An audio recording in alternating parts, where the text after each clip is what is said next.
So we've got a few news items to touch on today as the news about the changing landscape in the Ontario Hockey League continues to evolve. But before I get to that, just want to say thanks to all our new subscribers. We just passed 700 subscribers last night, which still blows my mind that 700, at least 700 people so far have signed up to continue to get updates about the Ontario Hockey League and interviews with broadcasters and players. So thank you very much if you're one of the new subscribers or if you're a longtime subscriber.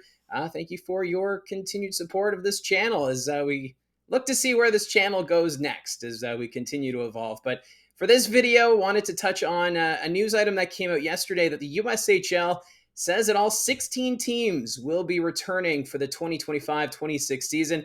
Of course, the USHL has two teams that have expressed interest in joining the Ontario Hockey League, being the Muskegon Lumberjacks and the Youngstown Phantoms. But what seems interesting about this is that because of the timing with the respective teams need to come up with schedules, they need to inform the schedule makers about arena availability times. It makes sense, I think, at this point for Youngstown and Muskegon to stay in the USHL for next season. It could change the year after or down the road. As we all know, the Ontario Hockey League looking at aggressive expansion. And for Muskegon and Youngstown, I talked about in a video last week, they have sought out a lawyer to oversee all the legal aspects of this, especially after USA Hockey voted against these two organizations joining the OHL. But right now, the USHL coming out and saying that all 16 teams have agreed to stay together for at least one more season. And especially, too, you have to figure there's players on these rosters where do they want to come to the Canadian Hockey League? And if these two teams did join the OHL for next season, there's players on their squads that have been drafted by OHL teams. So it's trying to figure out how does that work? Do those players automatically go to the teams that drafted them? Or is there some sort of trade that has to be done or an expansion draft? How does it actually work with these two teams moving over from the USHL to the OHL? So a lot of things that need to be figured out. But it all starts with USA Hockey and voting against their move. Now that there's lawyers involved, it's going to be a long process to figure out how exactly this is all going to look. And you have to remember, too, if you look at the map, Muskegon and Youngstown are two of the three teams that are furthest east in the USHL League, the other team being the U.S. National Development Program that plays out of Plymouth. So travel would be dramatically reduced if these two teams, in fact, join the OHL. And that's one of the arguments they've used, that travel would be reduced if they joined the Canadian Hockey League, but we'll have to wait and see. But at this point, the latest update is that those two teams will continue to play out of the USHL next season, and we'll just have to see where things go with the antitrust lawyer that those two organizations have signed up for. And I know yesterday I did the video talking about Niagara Falls as a potential expansion site, and it just keeps getting interesting. The mayor having a YouTube channel where he provides updates weekly about things going on in the city of Niagara Falls, New York, actually mentioned the whole situation involving this parcel of land, which goes back to 2003. It's been sitting vacant that long, and there's been a debate about a former mayor with the deed of the land not fully being moved over to the city. So it's a great debate right now over this parcel of land. It's at 10th Street and Falls, where it used to be a park that had a playground. There's some former homes that were torn down, so it's vacant. It's been like that now for 2 decades, and now the current mayor wants to put an arena there. It's called the Centennial Project, 5,000 to 6,000 seats. He has spoken with Brian Crawford, the commissioner of the Ontario Hockey League, and I think it's a good step for even the OHL, just to explore different communities to see what the interest is of expansion.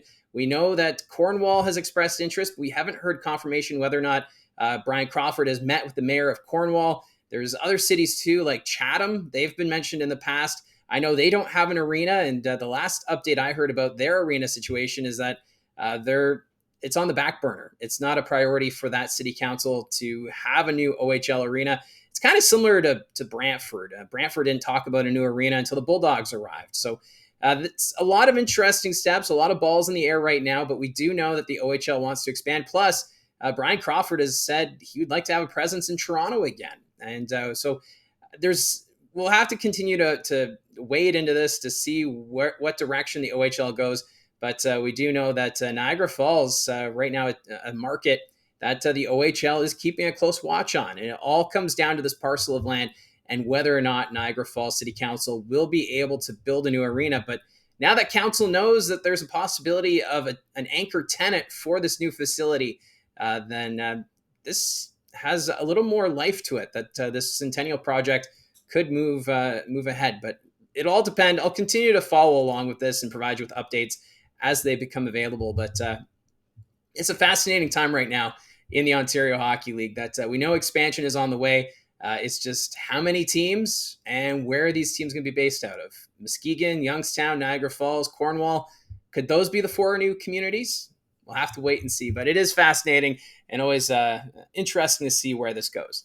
Now, for the Barrie Colts, they're celebrating their 30th anniversary this season, and they announced that this Saturday night's home game against the Niagara Ice Dogs is going to be Captain's Night. So some former captains are going to be at the Saddlin Arena this weekend. It's going to be exciting. We're going to have the likes of Brian Little, Justin Murray, Jeremy Swanson, Stefan Della Rovere, Michael Webster, and Matt Drzezinski. He'll all be there. And it's kind of cool that former captains will be back at the Saddlin Arena this weekend. It's going to be great to see what else the Barrie Colts have planned for the rest of this anniversary season. We already know they're going to be retiring Kyle Clifford's number 13 to the rafters on February 27th. That's ahead of their game against the Saginaw Spirit. So the 30th anniversary festivities continue, and this Saturday will be Captain's Night for the Barrie Colts. And finally, just wanted to touch on this. It was voted on yesterday by North Bay City Council that they now have a naming rights agreement for North Bay Memorial Gardens. Going forward, it'll now be known as the Boart Longyear Memorial Gardens. It's a 5-year deal that the city has signed with the mining corporation that's been in the community for 100 years. So I know for some fans, they don't like seeing these corporate names put on the front of arenas and whatnot.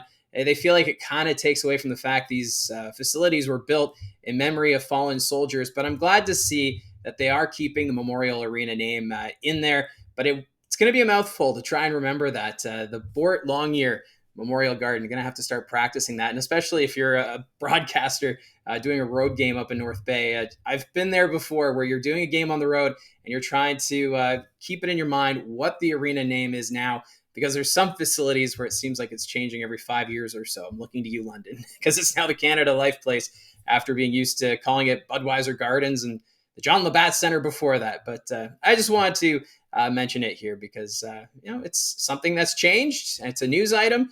And it's good to give, notice to every team in the OHL as to things going on with their respective franchises. So that's how I see it from the booth. Again, thank you very much for all your support and just passing that 700 subscriber mark.